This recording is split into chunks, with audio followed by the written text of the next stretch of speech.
Hello friends, today we're going to be looking at Deep State New World Order. I'll be doing an unboxing of this game and giving you an idea of what the contents look like, as well as what the gameplay is all about. So this game is by Konstantin Seleznev and art by Alexander Kromov. And this is, I think, published by Crowd Games. This game is for 14 years and up, 1 to 5 players, and takes roughly 40 to 75 minutes. Now, what is this game all about? This game is like based in the 20th century, where there's this secret organization called the Committee, and they're essentially trying to infiltrate and take over all of the governments of the world to create this mega government that'll dominate the whole world and all people and their thoughts. So very much like conspiracy theory, Big Brother, Illuminati type game almost, if you will. And that's part of what caught my eye. I feel like this is very different from the perspective of theme of what the game is all about. I think there are some other games that have recently come out with similar themes on Kickstarter, but they don't seem to have done as well as this. And I think the second thing that I really love about this is this looks like a comic book. Just look at the art in this. This is spectacular. This is something that I would pick off the shelf in a comic book store and definitely want to read. So those things are both part of what inspired me to back this on Kickstarter. Now, I did get I think the all-in pledge, which was basically $49. That's not a very high price point. I find that's very doable these days. And I think just the base game, which is this one over here, is roughly $35. It's kind of like the retail price. The expanded all-in version came with Global Conspiracy, that expansion over there, which I'll also be opening up. And then an extra little packet of cards that I'm probably not going to be showing, but that's just like more content that you can play with. All right, so that's kind of a high-level overview. Let's dive into what's inside the box.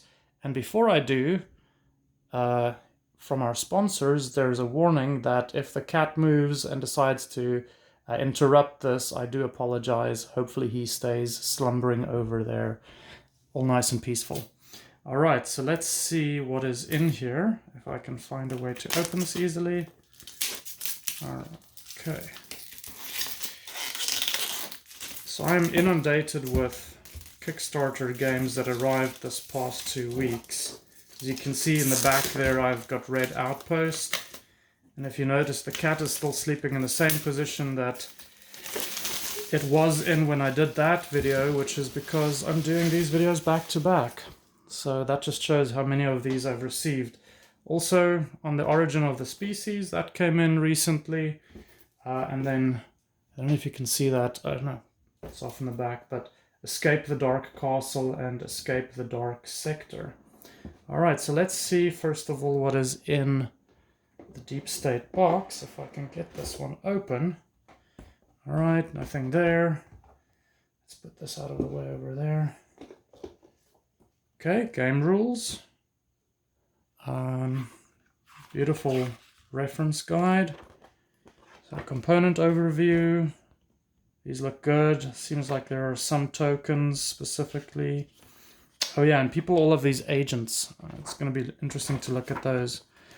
Setup with a nice graphic depicting what the setup should look like. And then gameplay. Let's see where that starts.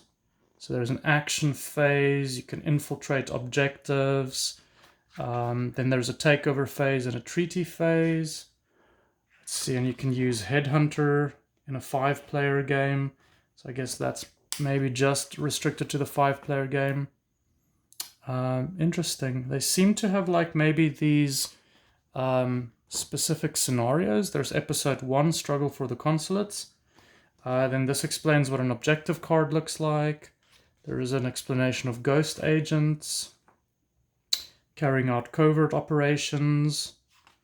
Wow, this is a lot of rules. This is going to take some time to get through. That was just the action phase, okay? Now we're in the takeover phase. This one seems to be a little bit shorter, and then there's lastly the treaty phase. Okay, so It seems like everything, all of the big decisions that need to be made will be happening in that action phase. And then there's the breakdown of what treaty card looks like. So I guess maybe these are not scenarios, but just to give you an idea of what that phase is all about. So episode 2, that's all about the takeover phase. Episode 3, that's all about the treaty phase. Okay. So far so good. Secondary objective cards, so those seem to be in there as well. Mass control, science taking over finance, and supreme power. And then there's world domination and some examples. I think it seems like it's pretty light on... Oh, well, it seems like there are some examples that they have in here. Usually that's what helps me kind of understand the rules better, is if there are actual examples that say, Harry does that, Linda does X in their turn. And maybe it's a little bit hidden in here. It also seems like some of it is like flavor text from just reading through that. Well, that's interesting. Okay, and then there's a handy reference at the end, which is 1 page. Hopefully, once you've read through this whole gargantuan manual, this will make it easier for you to reference in future. All right, then next there is a deep state reference guide, which is also part of this. I guess this is just for the different cards. Yep, this is what the different emblems mean, what the different objective cards do. Okay. Wow, this looks like it's an expansion of the rules. So this looks like there's a lot to actually learn in this game. Hopefully the gameplay is kind of like equally sophisticated then. I see there is a solo mode, so I guess this is also the rules for the solo mode. Interesting. And then again, a kind of a reference guide to objectives and projects and what they mean. Okay, let's see, punch board, and as you can see, some of these actually came out probably during shipping already, so they punch out easily. Nice canvas feel to these, nice and thick, printed on the front and back. I guess you do flip them over maybe to show whether you have 1 or 3 agents. This looks like it's a faction, Cosa Nostra. Okay. Let's see. Oh, this probably popped out of the board as well. Head of classified. I guess they seem like they've got the same icons on the bottom, so I guess there's a male or female version. I do like that. I like the fact that you can kind of adjust your game towards your preferences of gender. Not everything is always just restricted to one gender. Okay, let's have a quick look at the meeples, or the tokens. So a lot of these seem to be pretty standard. I'm probably just going to focus on a couple of examples. Purple, I love the color. These are the spies. These are the agents that you can use to infiltrate the different cards. And so those are in purple, blue. I guess the purple and the blue are maybe a little bit close to each other. That'll be hard to play it in a darker room. There's red, and then orange and green. Okay, so that's kind of the majority of those. I'm going to try and yank the rest of the stuff out of here without causing too much of a stir. These look cool. I think this is really what I wanted to get to. There's a really big Illuminati kind of like eye in the pyramid. Nicely screen printed on both sides. That is beautiful. And then this is that headhunter token. I guess this is for the five-player version of the game. This is also like screen printed or heat transfer printed. This also looks really cool. He looks like he's some secret agent with dark sunglasses on. Okay, so there is everything from a token perspective. Then there are all of these decks of cards, apparently. So let's see. And this looks like it's a scoring pad. nothing too exciting there. Let's look at these first. What is this? These look like they are... Oh, these are the Domination Projects. So I think these are specific domination objectives. I love this one. This one is really cool. You've got all these secret societies, and you've got these world leaders sitting around a table, all incognito with their masks, all plotting the end of the world. I love that. It's very thematic. And then again there they've got like a looks like a clock or something with that, or a pendulum with that Illuminati sign, the eye and the pyramid. Again, unified nations, right? Spyware. This looks cool. And then this almost looks like it's some communist rule or something. So there are 4 of these. And I think those are the different types of objectives you can play for. Let's see, I'm going to try to get these decks opened up, but they might prove a little bit tricky to get into because they're so tightly wrapped. I'm going to wait for that one. I'd have to get back to it. Wait. There we go. This is the hardest part of any unboxing, is just getting into these without spraining my fingers. I feel like they pack these things so tightly. Alright, let's have a look at this. So these look like they're cards that give you maybe special abilities. Let's see. Oh, these are like those world domination, financial domination, science. That's what those cards were that we saw at the start in the rule book. So you've got things like Power Broker, a couple of those. Oh, these are turned around. Oh no, okay. I guess maybe those are just placeholders. Executive, Hitman, that's cool. I like that. Make sure I get a good image there. Recruiter, Emissary. Again, with the artwork in here, this is just beautiful. I love that. Turncoat. All right. Emissary. All right, so some of these look like there's some repeats of what the graphics are. That's probably not too bad. Okay, enough of that deck. It seems like there are a lot of just these cards that are printed front and back with those different icons, so it'd be interesting to see what those do. Let's see. So these form part of the board, I believe. And I think this is where you can actually go and infiltrate different parts. These look cool. So this is a military one, it seems like. And the agents that you can add there, an organized coup. The art on these are beautiful. This is nice thick cardboard. They're not floppy or they don't bend easily. That's good. These looks like they're victory points potentially, right? In the top of what you can achieve. And look at that. Just the car up in flames. The passengers all gone. That's cool. Revolution in a banana republic. That's beautiful. Political leaders being neutralized. Guerrilla war. I am absolutely enthralled with this art. This is really, really, really well done for me. Okay, I'm maybe going to open one more of these decks. Actually, I'll see if I can get into all of them. Let's see what's next. So these cards are definitely bigger. That looks like it's a reference card for players. And I guess considering how big the rule book was, the reference card has like probably 3 cards to it. But there seem to be enough for each player. Then there's a solo mode, right? And then I think these are some of those objective cards.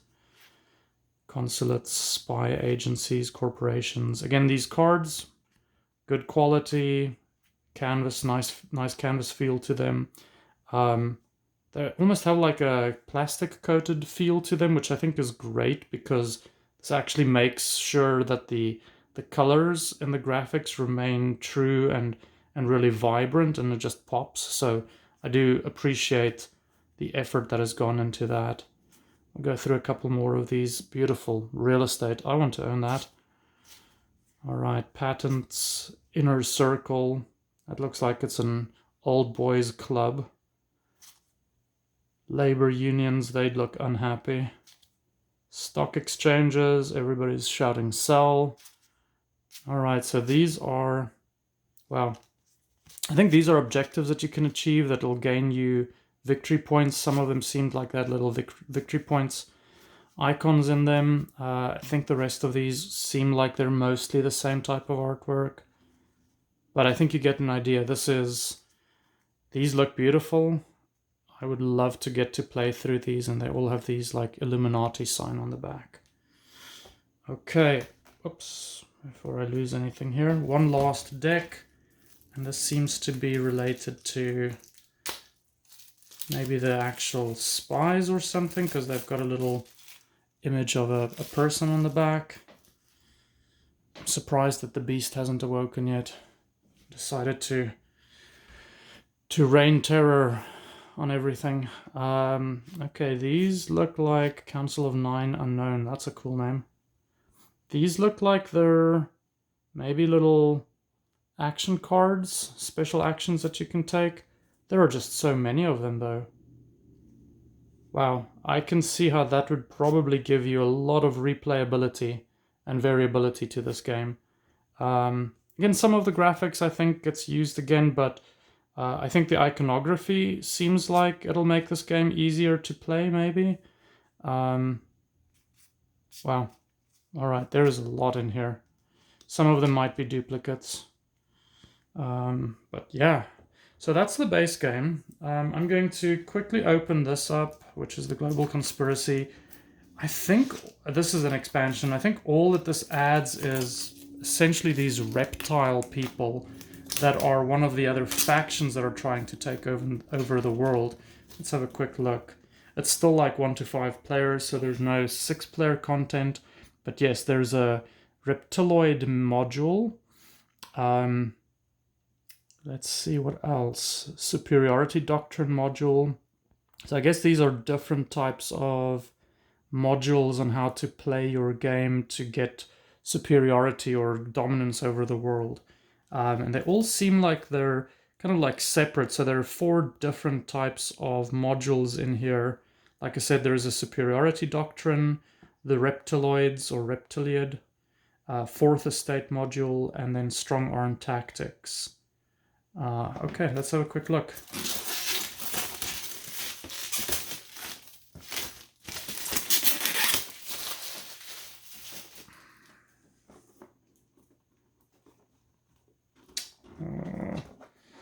Open Sesame. There we go. Let's put that there. Nope, that's going to fall on him. He's not going to enjoy that. Okay, so compilation of game modules, special compilations, basic compilations. I guess this tells you just how to use them with respect to the base game. Another hefty game rule book. It seems like they're introducing extra things like nuclear power, World Inc., Worldwide Bank. So definitely those seem like they're some more of those big objective cards or domination projects. Okay, seem like there's some different parts of gameplay that get added here. New actions that you can take. That's interesting. They do have some examples here. Breakdown of what the cards do. This game looks like it's going to be a little bit of a mind bender to get to learn, and there's like solo rules there. All right. Okay, so that's all that. Let's put some of that away. Let's have a look at this. I can tear this one. Okay. So these are similar to the base game where you just have those domination projects. And I think this is how you essentially kind of win the game in the end. Counter-terrorism, that looks amazing. Worldwide bank, right, so essentially controlling all of the world's finances, I love that. Then these reptilian leaders taking over. Looks like in the end there's like a spaceship and they make their presence known and they probably just take over everything. And then global media, right, being able to control all of the news and propaganda. And nuclear power with a final like nuclear strike threat. That looks interesting. All right, so there you have that. Let's see, I'm not going to open this, but they've got another little deck of those player cards. Let's I have a bunch more. Oops, sorry, kitten. Bunch more of these board pieces where you can essentially. These are all the same. Eco-terrorism, blackout. That is a beautiful graphic. All right, so there's that added, and then let's see another deck with just the different projects. I might open this one up. Let's see, because I think this one has probably a lot more interesting things to look at than any of the other decks. Might shed some light on these different modules. Okay, so you've got, yeah, there are definitely explanations for each of those different types of modules that you can play. Reference card again for each of the players. Non-conformity, heavy-handed approach. I guess there's a lot of consistency here. These look different. I have not seen these before. They don't really have any icons on them, so I don't know what they do, but these are all reptilian or reptiloid characters. Social disorders, state-run economy. Interesting. I guess if you draw these, maybe they don't do anything for you. They're just like blank cards in the deck too. Yeah, okay, there's a lot of that. Innovations, all right. So not too much, sorry, let's see. Not too much there, that's great. I mean, the artwork's beautiful. I don't know how this is going to play out. It's going to be interesting to see, but I guess I'd have to get through the main rules for the base game first before I even think about doing any of the modules. All right, and with that, as you can see, the cat has gotten up. He is probably going to get all antsy on the table now. If you have enjoyed this video, please subscribe to my channel, like the video, leave me any comments if there's anything that you'd like to see or have any questions. I'd be happy to hear them. And yeah, with that, before Kitty destroys everything, have a great day and talk to you soon. Bye.